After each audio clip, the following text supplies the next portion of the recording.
रखा है, मगर ये टोपी है हजरत ने जो पहना है, ये भी टोपी है, इन्होंने जो पहना है वो भी टोपी है। मेरे करम फरमा हजरत अल्लामा कफील खान साहब ने जो टोपी पहनी है वो भी टोपी है। हजरत ने जो टोपी पहनी है वो भी टोपी है। शहजादे ने जो टोपी पहनी है वो भी टोपी है। मगर जब टोपी के करीब आओगे, मुझसे पूछोगे क्या है, मैं कहूँगा अफगानी टोपी है।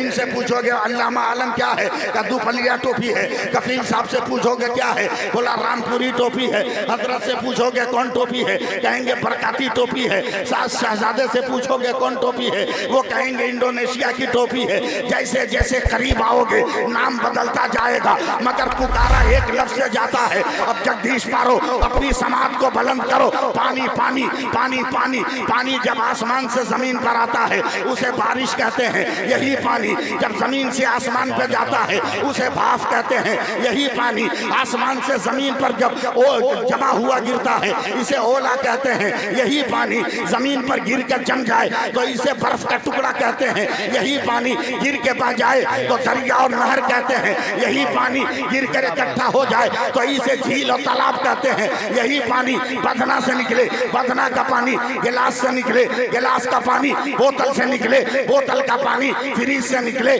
फ्रीज का पानी घड़े से निकले, घड़े का पानी नदी से निकले, नदी का पानी नाले से निकले, नाले का पानी। मगर यही पानी आंख से निकले आंसू होता है।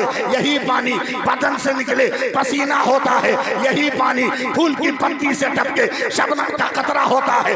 यही पानी फलों से निकले अर्क होता है। मगर यही पानी अगर इस्माइल के कदम से निकले तो आबे ज़मज़म होता है। मुस्तफा की उंगली से निकले तो आबे रहमत। अल्लाहु अकबर, या रसूल अल्लाह, जिंदाबाद, बेशक, सुभान अल्लाह, सुभान अल्लाह, जिंदाबाद। ना जवाब है मेरा नबी, जरा बोल दो ना सुभान अल्लाह, सुभान अल्लाह, प्यार से बोल दो ना सुभान अल्लाह, सुभान अल्लाह। डरते क्यों? डरो मत, बेशक, डरो मत। अबे डरे वो जिसके पास कुछ ना। हम तो ईमान वाले, हम क्यों डरेंगे? बेशक, सुभान अल्लाह, हम क्यों डरेंगे? सुभान अल्लाह। हम तो इश्क वाले, हम क्यों डरेंगे? डरे अक्ल वाले, इश्क वाले नहीं डरते। इश्क वाले नहीं डरते। एक मैदान जंग में हजरत खालिद इब्ने वलीद शदीद जख्मी हो गए, खून इतना निकला बदन से बेहोश हो गए। अतिब्बा ने इलाज किया, होश में नहीं आए। हवा दी गई, होश में नहीं आए। जड़ियां सुंघाई गई, होश में नहीं आए, होश में नहीं आए। तवज्जो दो यार, सुभान अल्लाह। देख रहे हम कितना हल्का मौलवी हैं। गिर गए ना तो फिर कई पुश्त तक जो है वजूद नहीं पनपेगा।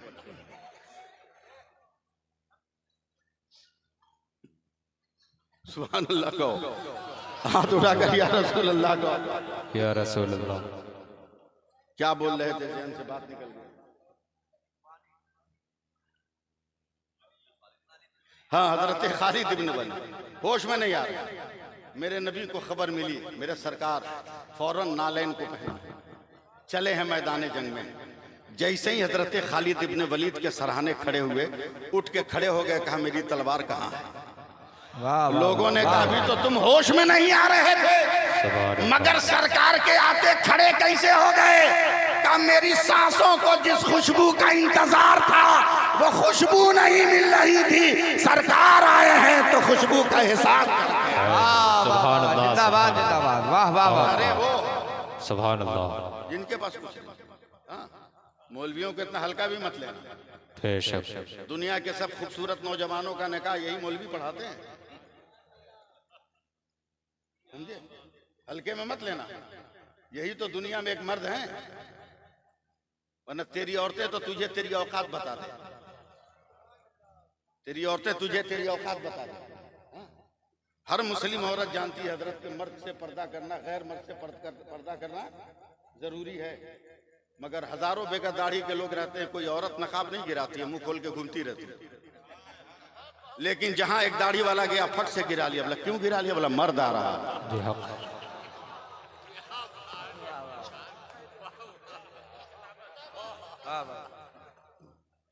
हक है। डरो मत जिंदगी के साथ। हाँ, मौलवी को बकलोल मत समझो, मौलवी कौम का इमाम है, समझे समझे समझे। और रब और बंदे के बीच में मौलवी जो है वसीला है, वसीला है। और वसीला कितना मजबूत होता है सुन ले। बगैर इमाम के नमाज पढ़ोगे तो एक नमाज का बदला एक, मगर वसीला के साथ पढ़ लोगे इमाम का वसीला लेकर तो एक नमाज का बदला 27 नमाजों के बराबर दिया जाए। बेशक सुभान अल्लाह, सुभान अल्लाह। वाह। अब जिसका मन करे बगैर वसीला के घाटे वाली नमाज पढ़े। हमारी तबीयत, हम वसीला लेकर फायदे वाली नमाज पढ़ेंगे। मौलवी को हल्के मत लो। हजरत दारुल करीम नवाज इलाहाबाद के जलसे में तकरीर करके मैं स्टेशन पे आया, रात का 2:30 पौने 3 बज रहा था। टिकट मेरा कंफर्म था, कोने में अटैची लेके खड़ा था। एक आदमी आया मेरे पास और आके कहता है सुन्नी हो? मैंने कहा भी अंधेरे में भी मुझको पहचान लिया, फिर पूछ रहे हो सुन्नी हो? बोला पढ़े लिखे हो? तो जैसा सवाल वैसा जवाब। मैंने कहा जरूरत से ज्यादा। बोला मुझको तो नहीं लगता। मैंने कहा रिश्तेदारी है कि तुमको लगेंगे।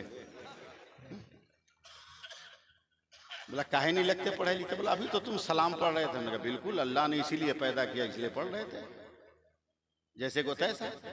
बोला सलाम नहीं पढ़ने। बोला क्यों? कहा मौलाना ये तो मामूली मसला है कि जो नजर आए उसको सलाम किया जाता है, जो नजर नहीं आए उसको सलाम नहीं किया जाता। आम आदमी होता तो उसके दाम में फंस जाता, मगर बुजुर्गों का पांव दबाने वाला, आप क्या समझो उसकी अजमत। लकड़ी की खड़ाव लग गई खाजा के पैर से तो जोगी जयपाल को अब्दुल्ला बयाबानी बना दिया। बेशक और सुभान अगर अल्लाह, आलिम इन सुभान बुजुर्गों अल्लाह। के कदमों से लग जाए तो क्या से क्या नहीं बन जाएगा। बेशक। वाह वाह वाह वाह। टकराया, मुझसे टकरा गया। बोला बेगर देखे नहीं सलाम करना चाहिए। मैं पान खाने का आदि, हजरत पान खाने लगा। 10 मिनट हुआ तो मुझको ठोका मारा। कहा मौलाना जवाब नहीं है, तो मैं थूक फेंकने चला गया। पलट के आया तो 5 मिनट के बाद कहा मौलाना खटिया खड़ी हो गई, जवाब नहीं है। मैंने कहा मैं चूना खाने लगा। फिर 10 मिनट के बाद बोला मौलाना जवाब नहीं है, तो मैं तो जवाब का इंतजार कर रहा था कि कहीं से जल्दी जवाब आए। मेरी तरफ वो भी ऊपर की जेब में मोबाइल रखा था। अचानक घंटी बजी और जैसे ही घंटी बजी उठाया, कहा कलीमुल्लाह अस्सलाम वालेकुम। बस मैंने लपक के उसका मोबाइल छीन लिया। कहा आधा घंटा से तू डिस्टर्ब कर रहा था कि जो नजर आए उसी को सलाम किया जाए। जिस कलीमुल्लाह को तुमने सलाम किया उसका थोबड़ा नजर आ रहा था क्या? बोला मौलाना हम तो मोबाइल पे सलाम किए। कहा हम कहाँ बे मोबाइल के बे, हम भी तो मोबाइल वाले हैं। बोला आपका मोबाइल? हमने कहा तुम्हारा बाजार का खरीदा हुआ है, 5000 में, प्लास्टिक के कवर में है।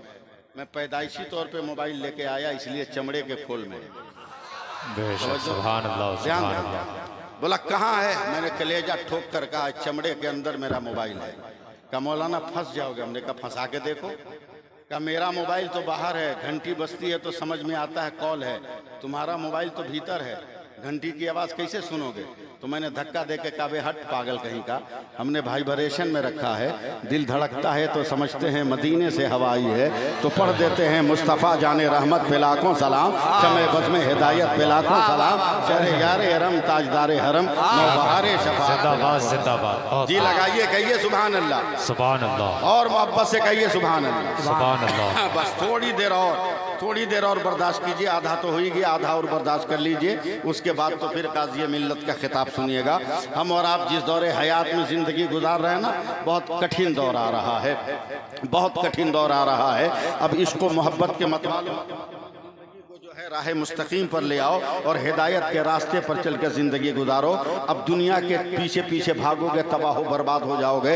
वैसे भी तूफान दुनिया में जलजला आ गया है। बल्गारिया की एक नाबीना औरत ने यह कह दिया है और उसकी हर बात को यूरोप का हर ईसाई तस्लीम करता है कि यह औरत जो बोलती है वो सच बोलती है। अभी 15 दिन पहले बल्गारिया की वो नाबीना औरत ने कहा है क्या यूरोप वाले होशियार हो जाओ, 2025 से यूरोप में इस्लाम का सफर शुरू हो रहा है और 2046 में पूरे यूरोप पर इस्लाम का कब्जा हो जाएगा, पूरे यूरोप में जो है इस्लाम का कब्जा हो जाएगा। बल्गारिया की वो नाबीना औरत ने कह दिया है, मगर कब कैसे कब्जा कैसे होगा? मस्जिदों से दूर तुम रहोगे, कब्जा हो जाएगा। कुरान से दूर तुम रहोगे, कब्जा हो जाएगा। रमजान में रोजा न रखोगे, कब्जा हो जाएगा। तस्बीहात के आदी न बनोगे, क्या तुम्हारा दुनिया में कब्जा हो जाएगा? ऐसे ऐसे कपड़ों पहनोगे तो क्या तुम्हारा कब्जा हो जाएगा? लोगों बेपाकी की जिंदगी गुजारोगे, क्या तुम्हारा कब्जा हो जाएगा? अगर कब्जा करना है तो गुलाम मुस्तफ़ा बनकर आना होगा, गुलाम औलिया किराम बनकर आना होगा, असीरान मोहब्बत अहले बैत बनकर आना होगा।